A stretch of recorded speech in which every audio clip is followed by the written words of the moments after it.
Depois de uma semana na Estrada Nacional 2, nós recebemos imensas questões, imensas perguntas, e este vídeo é para fazer o vídeo final, para nós, de certa forma, fecharmos aqui a aventura, e também para tentar ajudar alguém que esteja desse lado a pensar fazer exatamente a mesma coisa.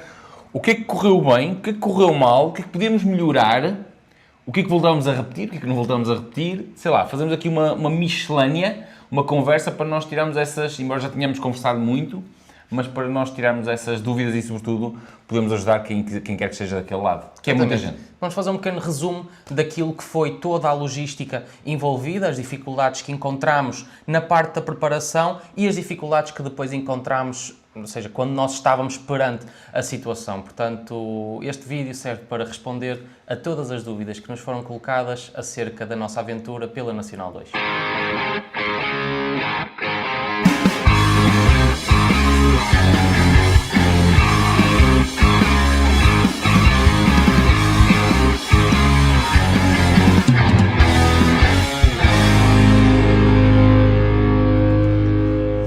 Desde o início, Rafael, que a ideia sempre foi nós criarmos aqui uma semana com um grupo para desfrutarmos da estrada. Exatamente. Nós já temos vontade de fazer algo do género já há algum tempo. Isto, se calhar, este bichinho destas aventuras começou quando nós alinhámos, juntamente com o Bruno Marinho e com o Ricardo, a fazer as nossas aventuras do One Shot, não é? E que nós queríamos sempre colocar uma aventura todos os anos para fazermos. Este ano acabou por ser a Nacional 2, mediante aqui estávamos em dúvida que aventuras é que nós íamos fazer e acabou por ser a Nacional 2. E lançamos então aqui um desafio para nós próprios, que é, vamos então tentar alargar esta ideia para um grupo de pessoas e ver como é que isto corre. Isto foi tudo uma experiência para nós, não só a parte da Nacional 2, mas a parte de tratar da logística toda para levarmos um grupo. Nós, no fundo, a nível de staff, éramos 3 pessoas. Eu, tu e o Kevin. O Kevin, o staff era o Kevin. Eu digo a nível de staff, porque depois existiu muito back-office na parte do tratamento, ou seja, tratar da logística toda de hotéis, criação dos percursos. Apesar de não ser assim tão difícil, nós tivemos até problemas com a parte da criação dos percursos. Num só dia é que foi dramático, o resto depois acabou por correr tudo bem, mas já chegamos aí. E, portanto, a nível de staff éramos apenas 3 pessoas que estávamos a tratar de tudo. Obviamente que o pessoal se entreajudou todo, perante algumas dificuldades que fomos encontrando, mas isto para dizer o quê? Foi tudo uma novidade para nós, para algo que nós não queremos que fique só por uma vez. Não, isto foi o nosso teste piloto para edições futuras de coisas que nós queremos fazer assim do género. Vamos começar pelo princípio. Nós, quando lançamos o desafio, a minha ideia, a ideia que nós lançamos foi... Somos 4, e quem eram esses 4? Inicialmente era eu, tu, o Carlos e o Joaquim, que foram logo os primeiros a dizer que iam, é o Wolfpack, para todos os efeitos. O Kevin era depois o nosso ponto de apoio, e nós, para o Kevin ir, e pensámos em diluir a despesa por todos, e pensámos, vamos convidar mais 20 pessoas. E o problema começa logo aqui. Quando eu falei em 20 pessoas, nós seríamos então 25 pessoas. Que era demais. Nós lançamos o desafio nas redes sociais e o grupo que foi, essencialmente, reuniu-se na primeira semana. Uhum. Ou seja, mal eu tive este pequeno grupo, eu comecei então à procura de alojamentos. E é quando eu começo à procura de alojamentos, depois de nós termos distribuído mais ou menos as etapas, que eu percebo alto. Isto não dá para 24 pessoas, para 25 neste caso. Isto não dá. E então, ao fim de 2 semanas e meia, salvo erro, nós tínhamos fechado por completo o grupo e ainda assim acabou por ser um grupo de 15 pessoas.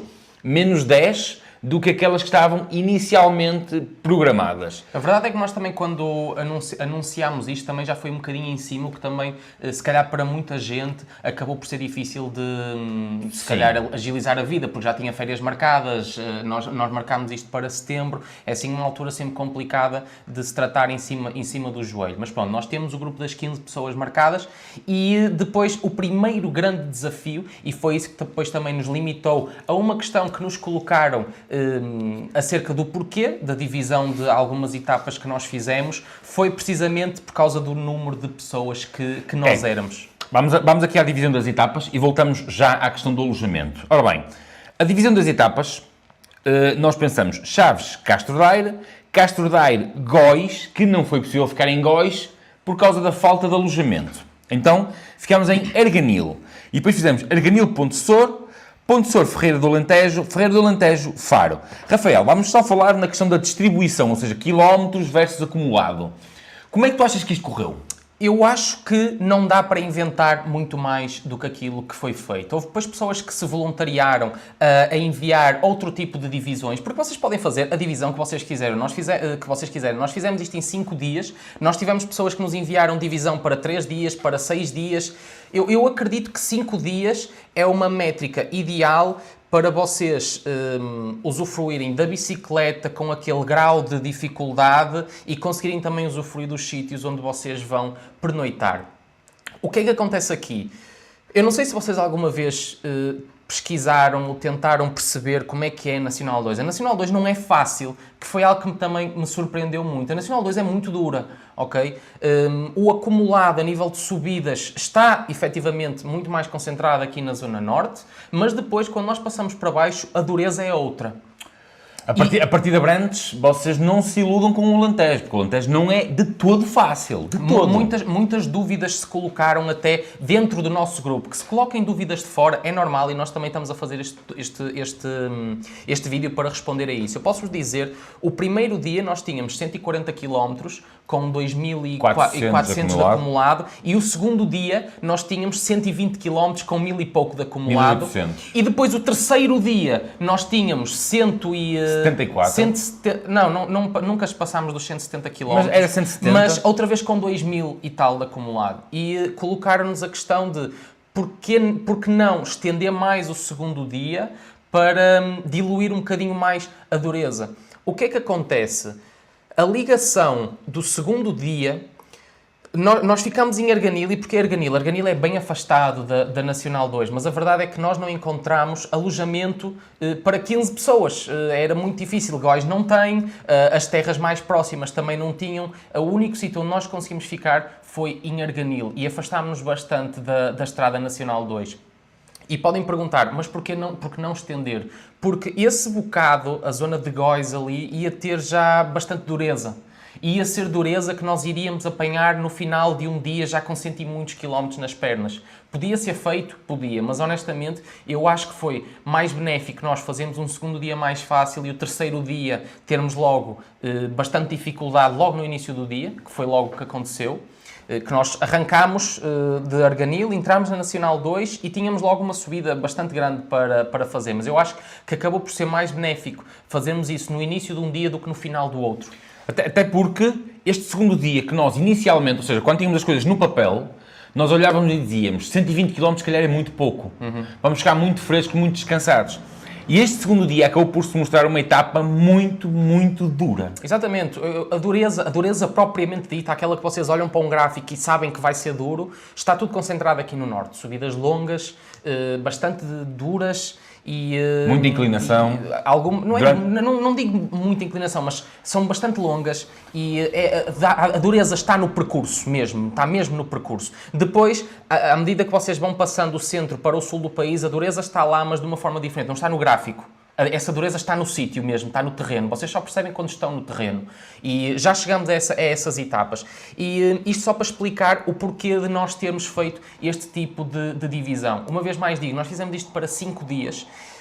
Para 6 dias também não há de ser mal pensado, mas para um grupo extenso de pessoas encontramos aqui alguma dificuldade na parte de arranjar alojamentos em algumas terrinhas onde alojamento com alguma qualidade. Exatamente. E ainda assim, vamos já falar sobre a qualidade. Uma das coisas que nós tentamos sempre procurar foi que os alojamentos tivessem sempre algumas condições para receber o nosso grupo. E piscina. Condições essas que nem sempre nos foram fornecidas, infelizmente não por nossa culpa, ou seja, coisas que nos fugiram do controlo por questões do alojamento. Vamos ficar nas etapas para já, quilómetros e etapas. Mas não se deixem enganar, a Nacional 2 é muito dura, ok?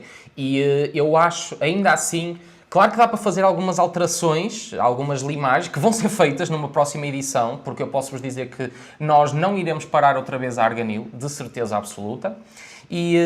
Mas em termos de percurso, Rafael, em termos de percurso, acho que foi uma divisão bastante sólida a que fizemos e não dá para inventar muito mais do que aquilo que nós A questão em termos de distância é que vocês podem fazer as divisões que vocês quiserem. Vocês são livres de fazer aquilo que vocês quiserem.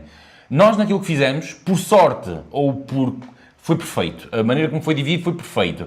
Há a questão das desviações dos desvios pós alojamentos, mas em termos de métricas, acabou por se mostrar, é duro, mas havia uma coisa que era comum no grupo, que era pôr isto em 6 dias, ia fazer com que cada etapa fosse um bocadinho mais suave, mas depois ias pagar mais horas em cima da bicicleta, o que massacrava de outra forma. E, portanto, 5 dias mostrou-se aqui perfeito. Okay? Em relação ao percurso em si, vocês têm uma Estrada Nacional 2 até Abrantes e outra depois de Abrantes. Okay? Coisas muito, muito importantes. A Estrada Nacional 2, e eu fiquei chocado com isto, é um percurso que eu acho que toda a gente devia fazer, como experiência de ciclismo, estradas incríveis, para percorrer o país, mas é uma estrada completamente abandonada. Sim. Deve ser vista como uma viagem de autonomia com alguns bónus pelo caminho. Eu posso-vos dizer, o sítio onde nós, que estávamos a falar há bocadinho, o sítio onde nós tivemos efetivamente problemas com o percurso, por minha causa, que fui eu que fiquei responsável por montar o percurso, foi no segundo dia, quando nós estávamos a passar Viseu, onde o percurso que eu tinha construído, ou seja, eu não fui metro a metro, não é? Tentei fazer ali uma junção de onde ia encontrando a Nacional 2, é que em Viseu a Estrada Nacional 2 simplesmente desaparece. E andámos ali perdidos, depois já não sabíamos se tínhamos que ir para a direita, para a esquerda, foi ali um filme muito grande, o grupo perdeu-se todo e pronto. Mas depois também a coisa lá se resolveu, mas isto para dizer o quê? A Estrada Nacional 2, em diversos trechos que nós apanhamos, é de facto uma estrada que está ao abandono, ou que simplesmente não existe, ou que apenas é mais uma rua qualquer. Há uma parte em que és obrigado a entrar, por exemplo, no IP3. Exatamente, já para não falar que houve uma parte que nós tivemos que sair, nós saímos da Nacional 2 para evitarmos o IP3, onde fomos por uma ecopista, porque simplesmente nós éramos um grupo grande, dividido em grupos mais pequeninos, mas... Como vocês devem calcular, andar num IP3 durante alguns quilómetros não é uma estrada segura, não é uma estrada onde os carros passem devagar e, portanto, para evitar acidentes e situações piores, nós acabámos por optar por ir por uma ecopista que vai sempre a par do IP3 e evitarmos essas partes dessa estrada mais movimentada. Eu disse que há uma Estrada Nacional até Abrantes e há outra depois de Abrantes. A partir de Abrantes vocês entram no Alentejo puro, não é? Que tem tanto de belo como de terrível, por assim dizer. Embora nós tivéssemos tido a sorte magnânime, de termos tido sempre céu encoberto e uma temperatura perfeita para aquilo que nós fomos fazer, se vocês tiverem ali um bocado do calor típico do Alentejo, vocês estão desgraçados. Porquê? Nós percebemos no final que não é... É possível, eu não quero usar isto do não é possível, mas sem o Kevin tinha sido uma tortura. Porquê sem o Kevin? Porque o Kevin, na determinada altura, nós percebemos que, efetivamente, um abastecimento não era suficiente. E o Kevin teve que andar a fazer paragens para nos dar abastecimentos. A partir de Abrantes, por exemplo, saindo de Abrantes até Ponte Sor, eu parei num café e o senhor disse-me, amigo, nos próximos 20 km, você não tem uma fonte, não tem uma casa, não tem Mas nada. Não digas mais. Na nossa saída de Ferreira do Alentejo, nós percorremos mais de 60 km sem ver nada. Sem ver uma fonte.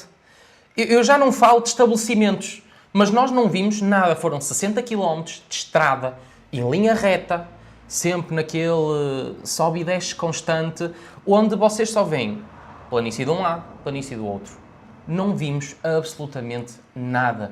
E sim, se nós não tivéssemos o apoio do carro, sempre com água, sempre com as nossas coisas na carrinha, tinha sido bem mais sofrido do que aquilo que foi. E aqui fica então uma nota de quando vocês se estiverem a preparar para um desafio como este, preparem-se da forma mais autónoma que for possível, porque, de facto, existem trechos do percurso que são mesmo muito penosos de se fazer e onde vocês não veem alma viva, vocês estão sozinhos na estrada, passa-vos um carro de vez em quando e vocês fazem quilómetros, sem ver uma gota d'água. Portanto... Há uma questão que me tinham sido colocadas e que diziam, e de alforjes? Fazer de alforjes? De alforjes, carregas mais peso, passas mais horas em cima da bicicleta. Nós quisemos uma experiência de ciclismo puro, e foi isso que nós tivemos. O dia em que eu rolei pior, eu terminei com média de 24, se não estou em erro, que foi nos 170 km. De resto, consegui manter uma média que até para mim foi surpreendente. Com alforjes, claro que é possível, mas se calhar, por exemplo, com alforjes, 5 dias já é Já muito, vai ser puxado, porque muito vocês puxado. vão passar muito tempo em cima da bicicleta, e muito tempo em cima da bicicleta significa o quê? Pouco descanso para o dia seguinte. E uma das coisas que eu senti, eu nunca tinha pedalado tantos dias seguidos, ou seja, já treinamos, obviamente, mas pedalar mais de 5 horas durante 5 dias seguidos é uma coisa completamente diferente. Eu nunca tinha feito. E, de facto, nós chegámos ao 4º dia, ao 5º dia, e eu já sentia as pernas mesmo muito, muito massacradas. E, portanto, quanto mais tempo eu passasse em cima da bicicleta, pior era para o dia seguinte. Portanto, alforjes deve ser assim um bocadinho mais sofrido para fazer em 5 dias. Se calhar estender um bocadinho mais e por 6, 7 dias é capaz de ser uma decisão um bocadinho mais sensata. Outra coisa que, por exemplo, eu reparei, e apesar de termos tido a sorte da meteorologia que nós tivemos, que é que nós punhamos água fresca no guidão e ao fim de uma hora era chá. É verdade. Nós tentámos fazer a gestão o melhor possível, a carrinha não parava assim muitas vezes. Nos dias mais longos a carrinha parava 2, 3 vezes, mas depois seguia direto para o hotel, porque e houve uma coisa que até nos deixaram, até algumas pessoas comentaram, e nós também temos que explicar o porquê de nós termos feito isto. Nós éramos um grupo de 15 pessoas quando não nos conhecíamos, ok? E tínhamos andamentos muito dispares. Muito diferentes. Então, o que ficou logo acordado desde início, foi cada um metia ao ritmo que lhe permitisse desfrutar o máximo daquilo. Nós, enquanto Projeto Pedal, enquanto pessoas que trataram da logística, apenas estamos, de certa forma, a proporcionar a experiência. A logística. E a tratar de toda a logística. Em momento algum, nós servimos de guias turísticos, porque também era a primeira vez para nós. Sim. Ok? Portanto, a parte de cada um se formar em microgrupos acabou por acontecer naturalmente. O primeiro dia foi onde o pessoal serviu para o pessoal perceber em que grupo é que se encaixaria, e depois, do segundo dia para a frente, toda a gente já sabia onde é que tinha que ir. A questão é que nós tivemos pessoas que nos mandaram mensagem, até, algumas até de forma agressiva, a dizer que nós somos uns parvalhões, porque isto era bonito, era irmos todos de mãos dadas, abraçados, aos beijos. Epá, eu sou muito franco. A pessoa que diz isso nunca fez uma viagem destas. Completamente. E não sabe o que é gerir um grupo de 15 pessoas. E dentro do grupo de 15 pessoas... Não sabe o que é ir ao ritmo do amigo que anda pouco. Exatamente. Nem o amigo que anda pouco estar ali 2, 3, 4, 5, 10 pontos acima para forçar, para ir ao ritmo dos que andam mais e não desfrutar. E nenhum desfruta. Portanto, nenhuma das pessoas do grupo, ou seja, toda a gente acordou isto desde o início, isto já estava pré-estabelecido desde o início, e a coisa correu lindamente desta forma. Todas as pessoas desfrutaram, cada qual à sua maneira, cada qual ao seu ritmo. Nós não chegávamos assim tão desfasados de tempo, ok?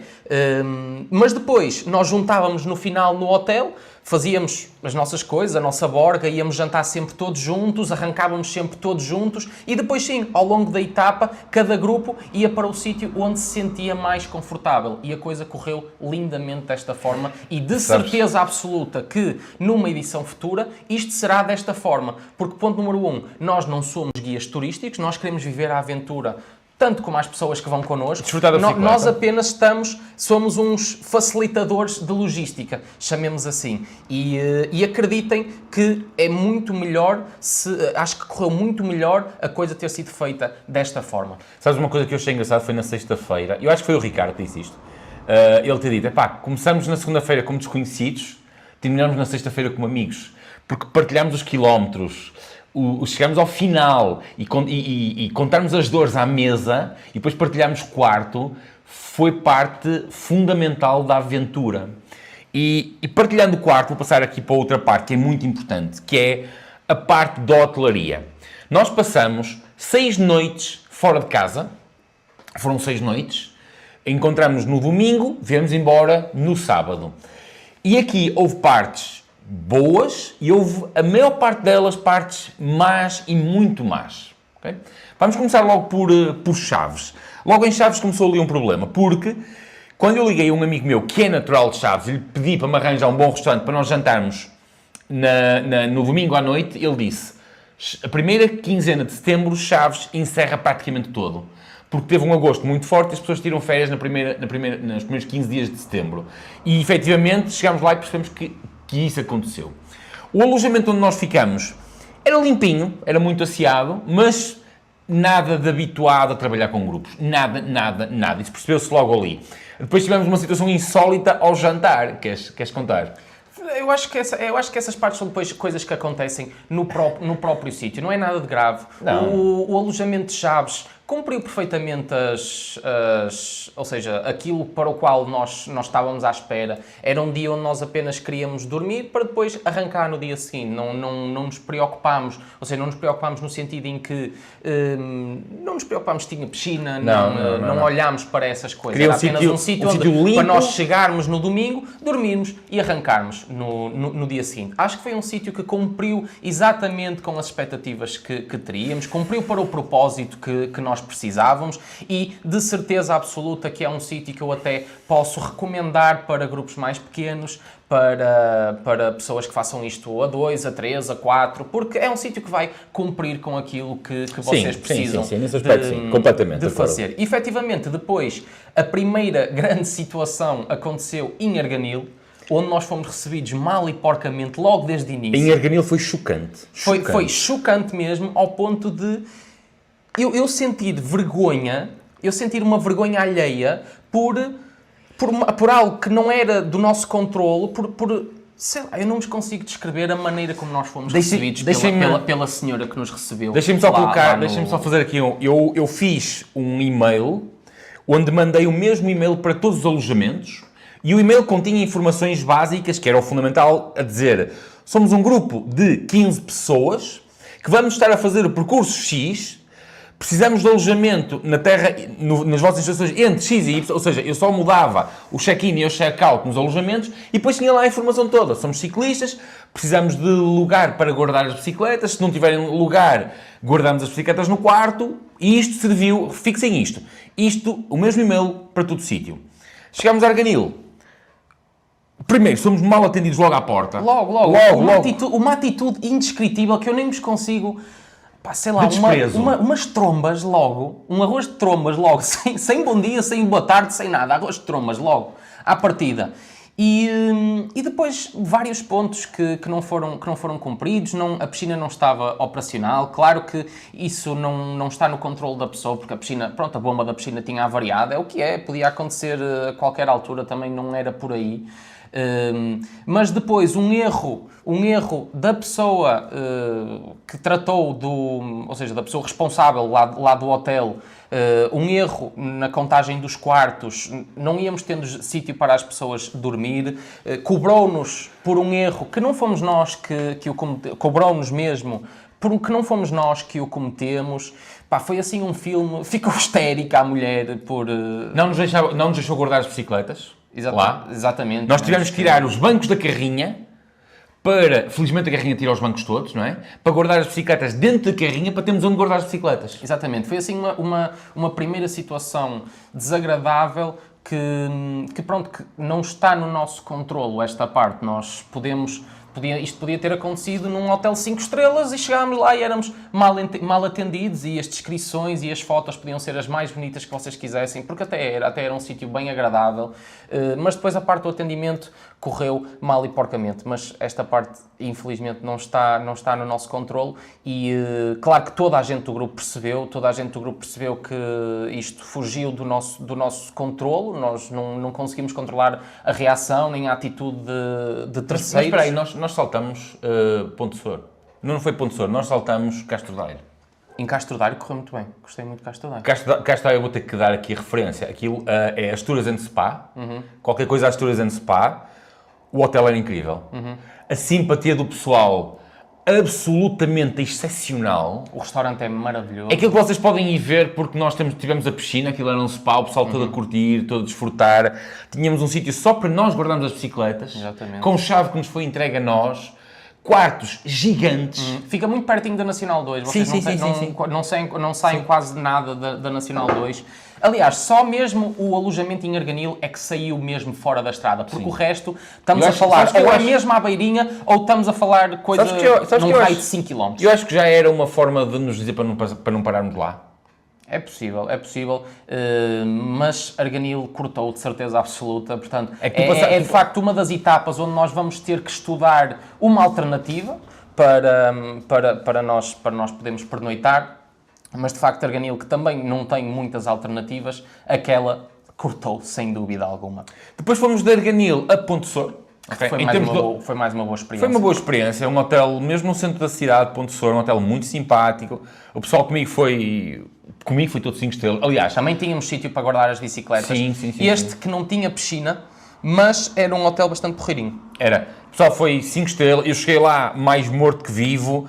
Perguntei se tinha um bar aberto, eles disseram que não tinha um bar, mas que me arranjava o que eu quisesse. Ponte Sor, que é um sítio bem porreirinho. Foi lá. Eu agora não sei o nome da pessoa que nos aconselhou, o osteopata, onde eu fui, ao massagista que eu fui, porque para quem não sabe, eu estive desesperado de uma contratura. De uma contratura que eu tenho nas costas, mas desesperado, forte e feio, ao ponto de nós pedirmos um osteopata ou um massagista em Ponte Sor e desenrascar.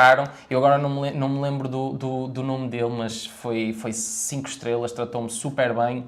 E à pessoa que o aconselhou e a ele, um forte abraço, porque desenrascaram-me aqui bem. Portanto, Ponte Sor, 5 estrelas, não tenho nada a dizer de Ponte Sor, gostei muito. Depois tivemos o alojamento em Ferreira do Alentejo, que era uma herdade. Também foi muito giro. Fizemos gravel. Essa gostei muito. Sim, e eu nessa cheguei um bocado mais tarde. Foi daqueles em que... Foi o nosso dia mais longo. Foi o dia mais longo. Eu deixei-me ficar para trás porque eu não queria fazer a etapa sozinho. Lá está. Uma típica herdade alentejana, daquela que vocês veem nas novelas.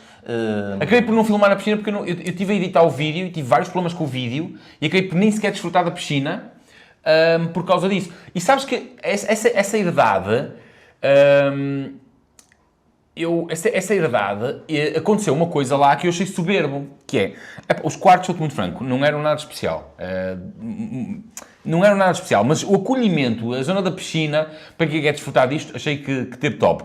E foi o facto de eu ter pedido que tínhamos que sair cedo, por causa do calor do Alentejo, a dona Ana Chalaça, que é Monte Chalaça, é isso, preparou-nos a zona de pequeno almoço, só para nós. Ou seja, basicamente ela disse, o vosso pequeno almoço está aqui, vocês, quando quiserem, a senhora que estava lá, que não deu, que era a dona Su, veio-nos dizer isto está, se vocês quiserem vir tomar o pequeno almoço às 5 da manhã, às 6 da manhã, é quando vocês quiserem. Porque o pequeno almoço oficial aqui é a partir das 9, que tem ovos mexidos frescos, tem panquecas quentes, tem pão quente, mas se vocês não podem esperar pelas 9 da manhã, isto está aqui à vossa disposição. Eu lembro que estávamos a tomar um pequeno almoço e alguém disse assim, eu parece que estou no continente a tomar um pequeno almoço, porque tínhamos os frigoríficos todos... Exatamente, deixaram tudo à nossa disposição. Espetacular. Tínhamos uma garagenzinha para nós guardarmos as bicicletas. Aquilo era a típica herdade alentejana, como eu estava a dizer, como vocês veem, como se vê nas novelas. Uma piscina super agradável, a partilharmos com outros hóspedes que lá estavam, obviamente também foram super simpáticos, nos aconselharam restaurantes para irmos e por aí fora, e também nada a dizer, foi 5 estrelas. Lembras-te do restaurante onde nós fomos em Ferreira do Alentejo? Lembro. É que tinha lá um bolo que eu fiquei... Não me lembro do nome do restaurante, mas... não te lembras do nome do restaurante? Era muito bom. O restaurante era muito... Não era qualquer coisa como o Barril ou coisa parecida? Não me lembro agora. Não... Tinha um bolo que era qualquer coisa... Um bolo doce conventual brutal. Que era bolo de São Jorge ou assim qualquer coisa. Era muito bom o restaurante. Acho que nesse aspecto de restaurantes nós acertámos sempre. Eu acho que sim. Eu acho que a nível de restauração... Só para vocês verem, eu comi uma francesinha, eu e muita gente, atenção. Eu comi uma francesinha em Ponte Sor, malta. Eu estava de tal maneira que eu fui contra tudo aquilo que é os meus princípios e fui comer uma francesinha em Ponte Sor. E vocês podem perguntar, Rafael, mas quais são os teus princípios? É não comeres durante o exercício? É tentares manter... E eu, não, é não comer uma francesinha fora do Porto. 0 a 10, como é que era a francesinha? Da maneira como eu estava? Sim. Eu dou um 7. Sabes que neste aqui de Ferreira do Alentejo, eu comi migas com Eu também porco comi. no pote, era assim qualquer sim. coisa, que estava as migas incríveis. Eu aprendi a gostar de migas no Alentejo, mas eu acho que era bolo de São Jorge, que é um bolo de amêndoa com uns ovos moles por cima, tipo uma bomba calórica estúpida. E estou-me a babar, porque aquilo era mesmo muito em bom. Ferreira do Alentejo fomos bastante bem recebidos e acho que também correu tudo bem. Depois passamos para Faro. E Para Faro Faro. foi a segunda grande aventura. Primeiro começou logo no check-in, que foi logo um filme de demora. Um hotel, como é que se chama o hotel? Não faço ideia. Hotel Mónaco. Hotel Mónaco, em Faro. Eles não gostam de ciclistas. Fica já aqui. Primeiro, imaginem, chega um grupo de 15 pessoas. O check-in mais lento da história da humanidade. Não é? Os alentejanos é que têm fama de ser lentos. Mas não. O check-in, para já não gostei da zona de check-in. Ainda com aqueles vidros tipo Covid, não é? Parece que estavam com medo de ser assaltados, ou coisa, manter aquela distância ali, aquela coisa meia estúpida e parva. Zero de espírito de acolhimento. Pá, uma experiência terrível. E depois, eu pedi no e-mail para guardar as bicicletas. Então se pediu, alguém há de saber. E ficámos ali outra vez à espera. Mas há muito tempo à espera. Sim, estamos a falar 1 hora sentados na escada. Na rua. Na rua. Porque depois, obviamente, nós chegamos suados e isso tudo e não íamos ali ocupar o hall de entrada do hotel, não é? Nem os sofás, porque nós estávamos suados, obviamente, não é? Então ficámos na rua a ser comido por mosquitos. Exatamente. E foi uma demora imensa. Depois, não tinham sítio para nós guardarmos as bicicletas e a solução passava por ficarem ao pé da piscina. Juntamente com os outros hóspedes. Mas estava tudo bem porque a piscina fechava às 9. E nós apenas perguntámos aquilo que de certeza vocês devem calcular, que é, mas você sabe quanto é que está aqui em bicicletas? Foi ali um bola para ali e as bicicletas acabaram mesmo por ficar na piscina. Não, primeiro foram para o quarto. Primeiro foram para o quarto, mas depois tiveram que sair do quarto, acabaram mesmo por ir para a piscina, com garantia do próprio diretor do hotel. Ele garantia que não iria acontecer nada e pronto, acabou por não acontecer nada, a não ser a espera imensa que nós tivemos à porta do não é hotel. só a espera imensa, Rafael. O tratamento foi nojento.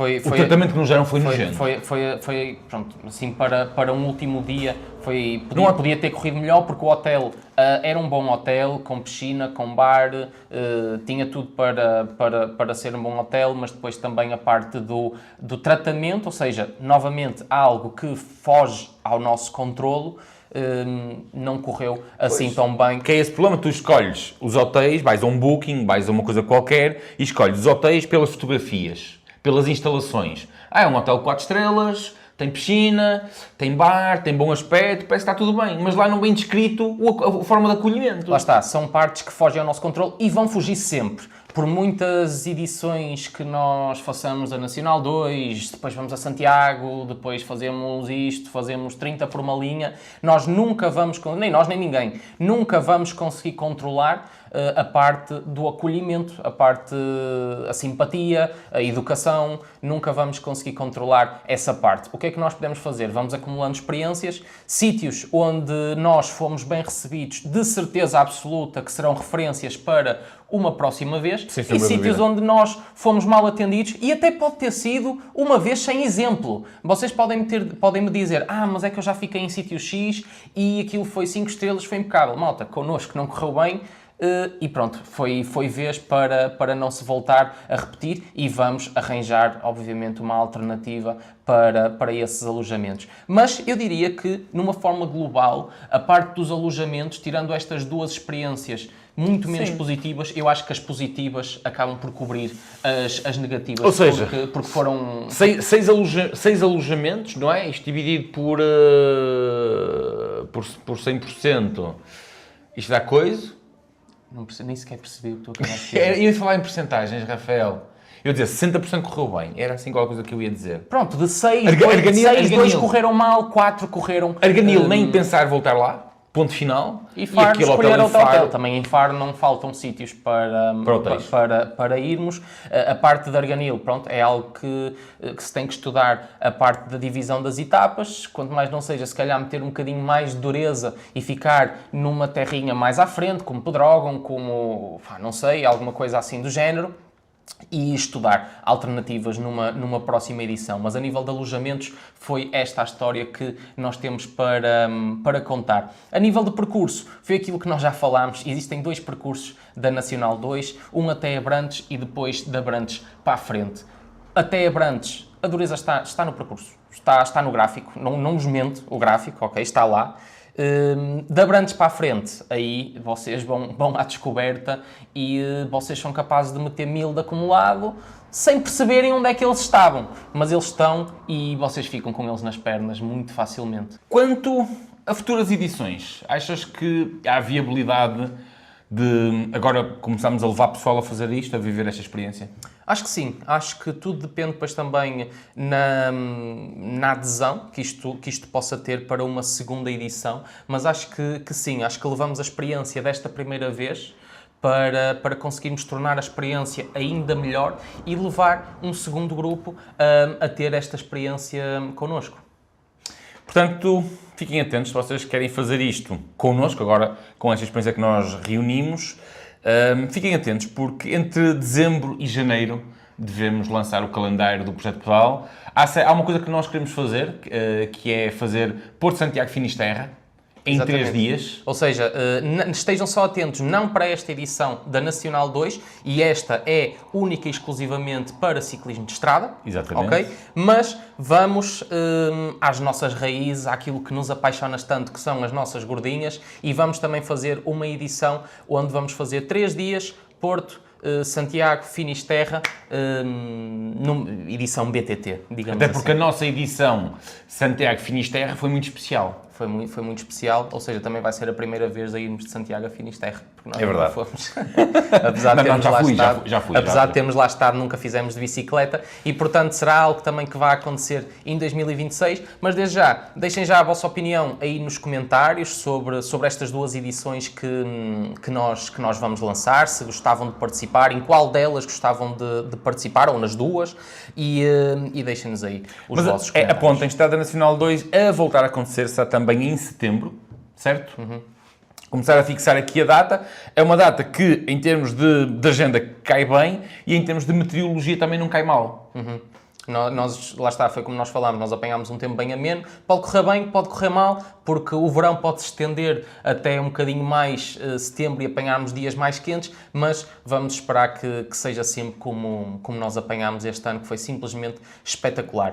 Uma mensagem só a todas as pessoas, ao grupo que foi connosco, vamos chamar assim, ao grupo. Um grande abraço a todos. Já não é grupo, sabes, é grupeto agora. Exatamente. Foi um gosto partilhar a estrada e a experiência com vocês e passámos, tal como o Ricardo disse, passámos de um grupo de desconhecidos para um grupo de amigos que de certeza que nos vamos cruzar aí em 1001 eventos. E não vai ser só um boa tarde, vai ser um abraço, vai ser um passou bem, vai ser o falar da vida e, de certeza, relembrar o que foi esta aventura. Este grupo não fez a Nacional 2, este grupo viveu a Nacional 2. Exatamente. E, portanto, passaram a ser muito, muito, muito especiais para nós. É tudo por agora. Forte abraço. Grande abraço.